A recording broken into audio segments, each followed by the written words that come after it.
This is the Business Storytelling Show with Christoph Trapp. Name a top 20 storytelling podcast and a top 5% podcast globally. Christoph chats with thought leaders and experts to share tips and tricks that can help you tell your company's stories better to drive business results. Available wherever you listen to podcasts, live streamed on major social media channels, and part of the DB&A television network. Available on most U.S. television sets and streaming on Roku and Amazon Fire. Here's Christoph with today's episode. Let's go. Hey, business storytellers. How's everyone doing? Today, we want to talk about how do we visualize data. And here's the thing. First of all, I'm so excited about this show because number one, I love data. Number two, I love looking at data in a way that actually makes sense and that makes it easy for me. The days of me having to go to different places to find three things, go to 8 places to find 3 things. Oh my God, you got this old guy going on that topic. We don't need that. So I'm very excited to talk with Dave Hurd. He's the CEO of Verb Data about this topic. Why do we need it?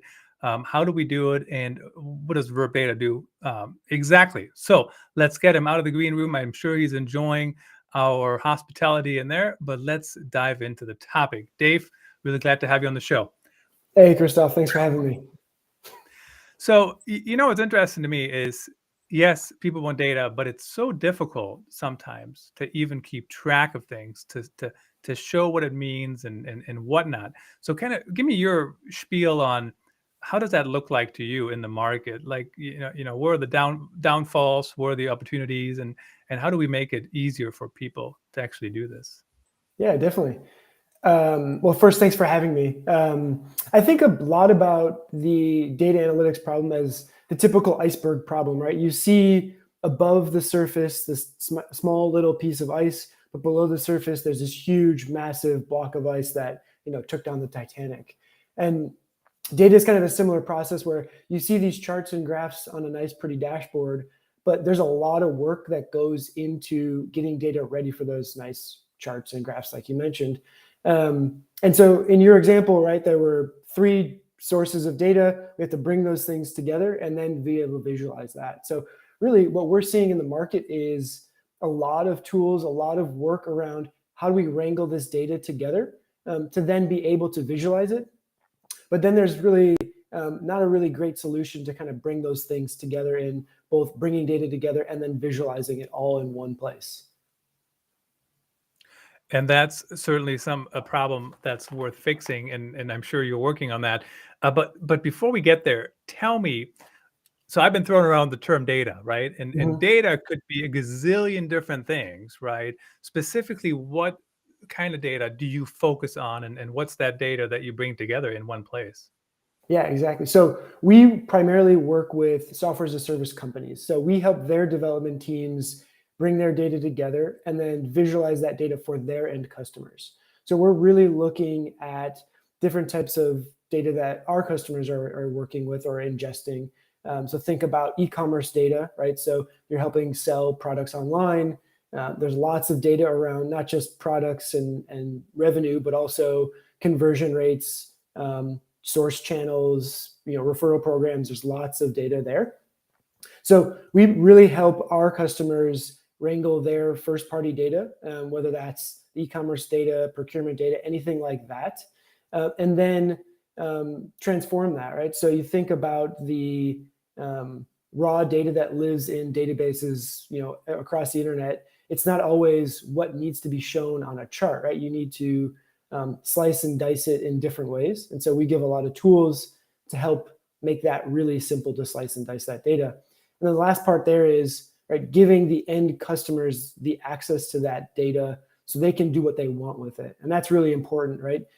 It's one thing to present data back to customers. It's another to give them the tools to be able to do what they want with that data. And so that's really the value add on top of all this data that we're helping provide. And I mean, really, it sounds like, business intelligence, right? BI. I mean, and that's been around for a long time.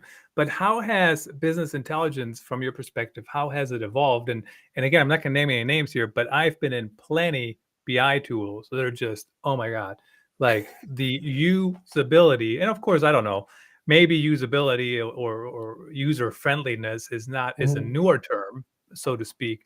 But how has that area evolved? Like, how do I mean, it's been around for decades, and now where are we today, and how has it moved forward? Yeah, I think it's a good call out, right? Business intelligence has been around for a long time. And we think about business intelligence as, right, ad hoc analysis, really doing, pulling data that you might have a question about and trying to figure out the answer, right? Which is different than thinking about product analytics that you might be showing back to your customers, right? Because you want to curate that for them. And it's a little bit less about the true ad hoc analysis for end customers. You really want to give them the right experience and curate the data the story that you want to tell. And I think that's where the traditional BI tools, they started very technical, right? Writing SQL, really having to understand data science pretty in depth, and they've been trying to work their way towards more of the newer, like, no code style solutions where you don't have to know that much. But the problem is data is complex, right? And so building a system that feels simple around a very complex topic is not an easy task. And so, the big juggernauts of the world do a fantastic job, but they're really focused on that ad hoc analysis and not helping you serve up stories to your end customers. And so that's what we're really focused on. And the one thing that got me to sit up even straighter than I'm already sitting here is when you talked about no code builders. And certainly what's interesting to me is we still need developers. We still need people who do all those things, to build things. But no code anything really has opened the horizon for many of us to do things quicker, and we can pull on those people when we actually need them, not the standard kind of things. And I'm thinking about even my podcasting career, right? I mean, I create everything in Canva. I'm not a designer, right? But that's the example on the design side. I can do it, but I still work with a designer too, just not on changing your headshot to somebody else's in my graphic, right? I don't need to use a designer for that. But let's dive into that a little bit more. When you talk about no code, what does that mean in this scenario? Like, how does that practically look? Yeah. So even thinking about traditional BI tools, when you're creating a bar chart, generally there's no code, right? You're saying, I want this field on the x-axis, this field on the y-axis, boom, I have a bar chart.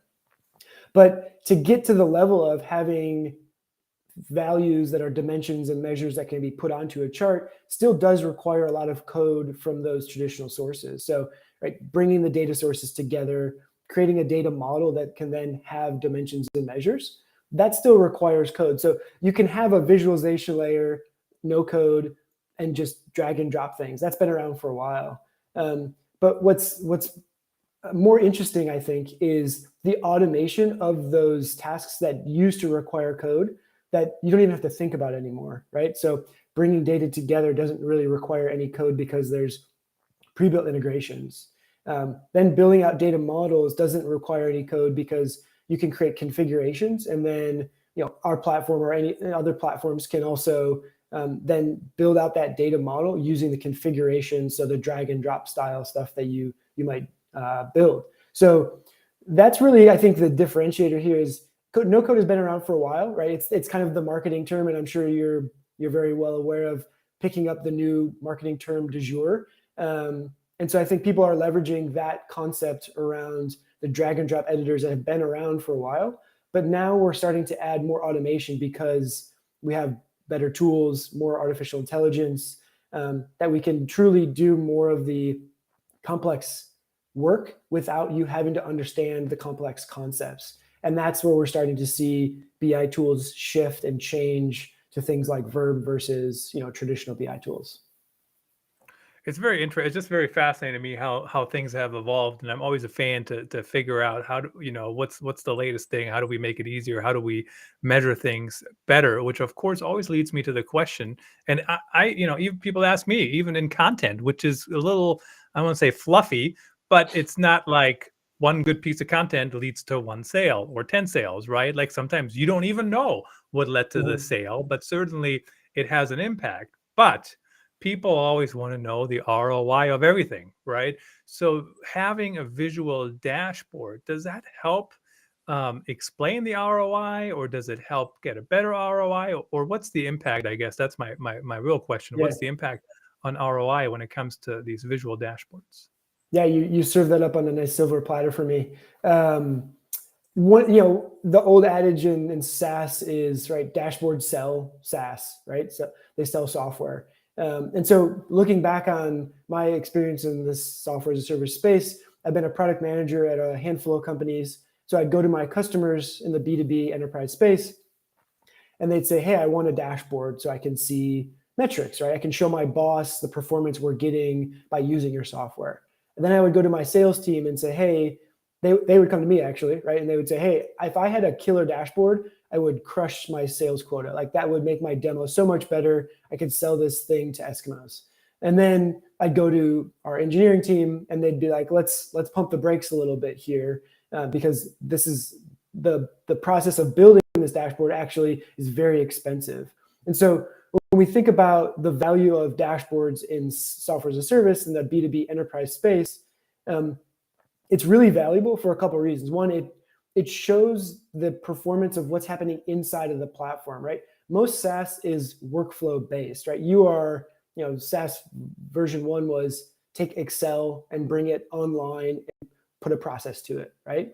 And so you wanted to show metrics around how fast is this new process, how much more money are we making because of this new process, et cetera, right? So that shows the value of a software that we are providing back to the customers who are paying us, right? We're making you faster, we're helping you make more money, so you can pay us some money, right?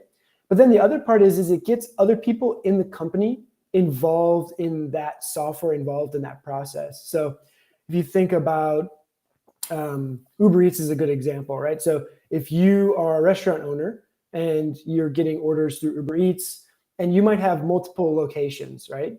If I'm a store manager, I see my performance of my location, but maybe I have a boss who owns all 3 locations. And he's not in the Uber Eats every day because he's focused on other strategic things. But then I can show him, hey, Uber Eats is giving me or giving us 10 orders a day, and that's bringing in this much extra revenue. And so you're starting to get decision makers more involved in the software, more involved in the process, showing the value of your platform because you're giving them quick, easy outputs. So that's really how we think about the ROI of dashboards is, right? It shows the value that you're providing, but it also gets more decision makers, more valuable people in the platform to kind of continue to see what value you're providing. And it certainly makes that easier because it's all in one place. It's visual, and certainly we have seen that evolve over the years too.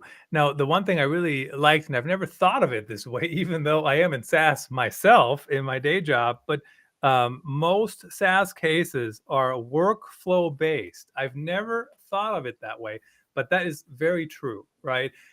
But when I think about my workflow, I'm wondering what your experience has been around people not wanting to mess with their perfect workflow, or they'll call it perfect, but I might, when I look at it, say that's totally inefficient. I mean, Mm-hmm. a few years ago, I worked with a content team and they were still editing their content on paper, which is crazy, honestly, to do that in today's world.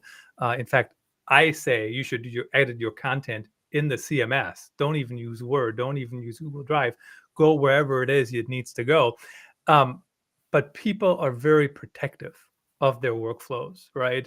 Whether they're good or bad, but they are what they are. So does that come up, and how do you overcome that if it has? Yeah, that's a great question, right? Flexibility is really important in workflow in general, but also how people operate. And then the more flexible your system is, the harder data analytics becomes, because now you have lots of different data structures that you have to manage and report back out on. And so giving more flexibility to your end customer is, generally a good thing. But it's a can of worms.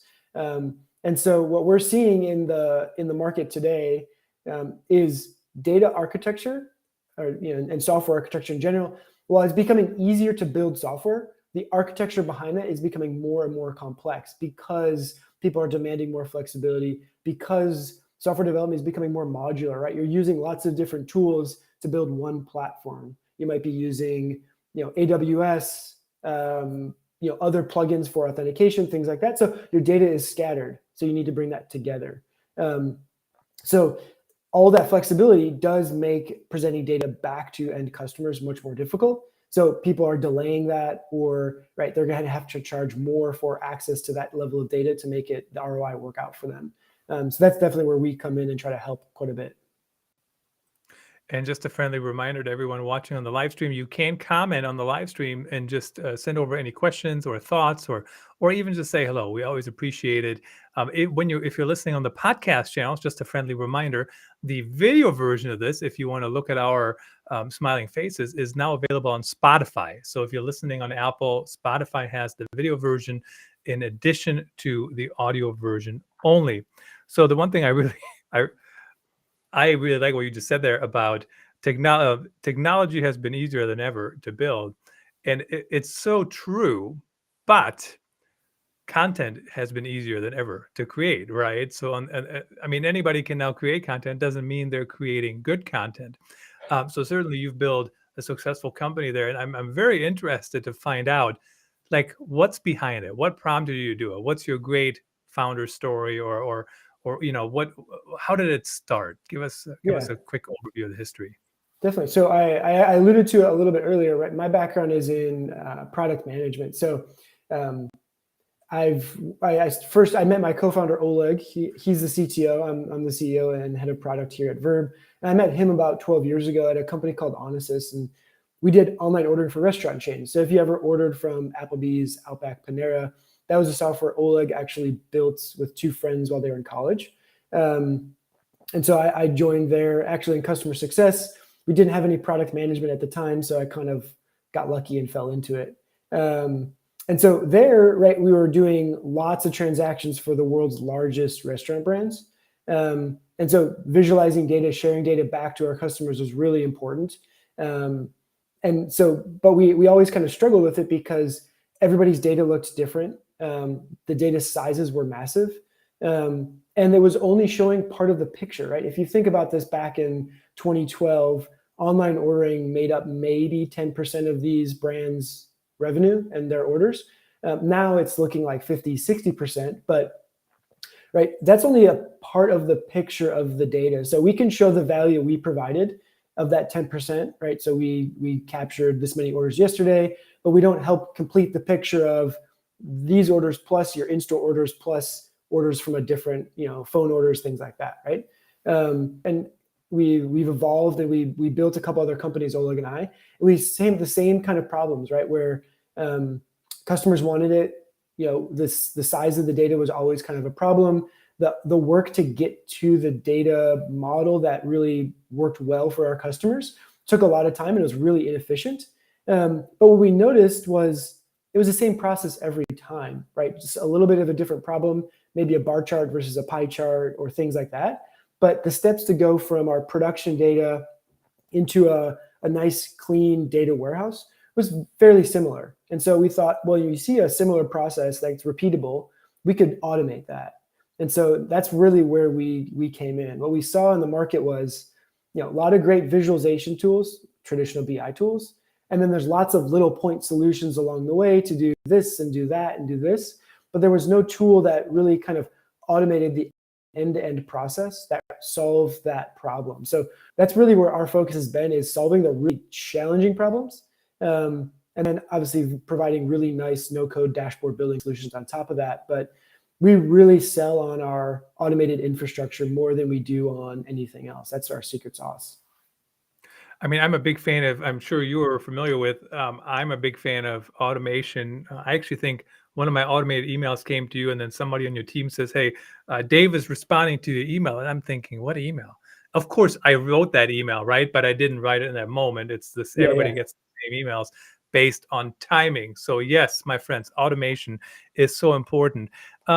My perception is that everything is difficult, even the stuff that's supposed to be easy, right? It's like, oh, that's a 30-minute task. So how come I spend a day on it? Oh, because we uncovered this other stuff. So how difficult is it actually to implement a dashboard and get it up and running? And maybe if you can tie in there too, the importance of strategy. So, I mean, I can measure all kinds of different things, right? I mean, yes, everybody wants revenue. I get it, but there's other things to measure along the way. How important is it to even know what you want to have in that dashboard? And then how long can we expect that it takes to implement and be up and running and whatnot? Yeah, definitely. I think I was reading an article recently and basically saying, right, the advent of cloud data infrastructure, data lakes, data warehouses, people just said, awesome, we can collect massive amounts of data for very cheaply, right? So everybody just started pumping data into lakes, into warehouses, all these things. And now they're like, okay, well, we spent a lot of money doing that. What's next? Like, we haven't done anything with the data. We just figured out how to capture it. And that's kind of it's kind of backwards, even though it feels like, okay, let's capture it and then figure it out. The way we talk to our customers when we're working through onboarding, when we're working through kind of getting their version 1 up, is what's important. Like, what are the key metrics you are graded on, right? If we're thinking about Uber Eats, what are the key metrics that they're graded on that's going to keep their customers or their restaurants on the platform, right? It's going to be number of orders, right? Revenue, maybe even page views, right? So how much more marketing are we getting for you? And so that's really this first step is, what's the point? What are those metrics that you want to be graded on that you want to show back to them? But the other part is, what is the process in which people are going to use these data experiences or these analytic experiences, right? So if you've got a dashboard inside of your Uber Eats app, and there's no other way to access that data, then that person who owns 3 locations has to go to every single location, log into their iPad app, open up Uber Eats, and say, okay, that was my revenue from yesterday. But if that owner really wants to see the data in QuickBooks and match that data up with his other point of sale data for all 3 restaurants, that's how he wants to work with that data. So he's still grading Uber on revenue, orders, marketing traffic, but the process is different from looking at it on his iPad. He wants to see that in QuickBooks. And so we really talk about those 2 pieces first, and then you can work backwards from there, because you know what data is necessary to feed those metrics and in the process. Then you're going to know, okay, do I need math on this data? Do I need to transform the data? And then you can optimize it for speed, right? You can pre-aggregate it to make sure that it's showing by day or by hour or whatever the best way to show that data is for the restaurant owner. And then the last piece is actually building the output, right? If it's a visual dashboard in the iPad app, great, that's what you can build. But if the process is inside of QuickBooks, maybe you want to build an API connector that pushes data into QuickBooks to be able to manage it there. So that's how we really think about it. I think we released an article recently about working backwards, essentially, right? Starting at the end and then going to the beginning from there. And that's really how we coach our customers on. Going backwards. And of course, the other thing I really appreciated there is the whole notion of timelines. How do you look at it? I mean, I've looked at data. I was like, this timeline is horrible. Doesn't make any sense because it's too short, right? And in some instances, it might be too long. But if it's too short, like, you can't see any trends. You can't figure out if that's good or bad, or there was a holiday and your company, your industry on a holiday, revenue might be down. So why would I even look at that? And why would I even care? Dave, I really appreciate you coming on the show. Thank you for sharing all this information. verbdata.com. You can check out the company. You can get a demo and go from there. But in the last 60 to 70 seconds here or so, as the final word, tell us, what does the future look like for these kind of tools? What do we expect down the road, and how will they evolve? Yeah, I think what we're seeing today over the last 2 years during the pandemic, we saw this concept of the modern data stack kind of get some popularity, and that really was a lot of point solutions. And so what we saw was, buying 5 or 6 tools to go through raw data through an output. We're seeing some consolidation there to help with this automation process. So teams are really strapped. It's really hard. The labor market's very hard to find data engineers with this specific skill set.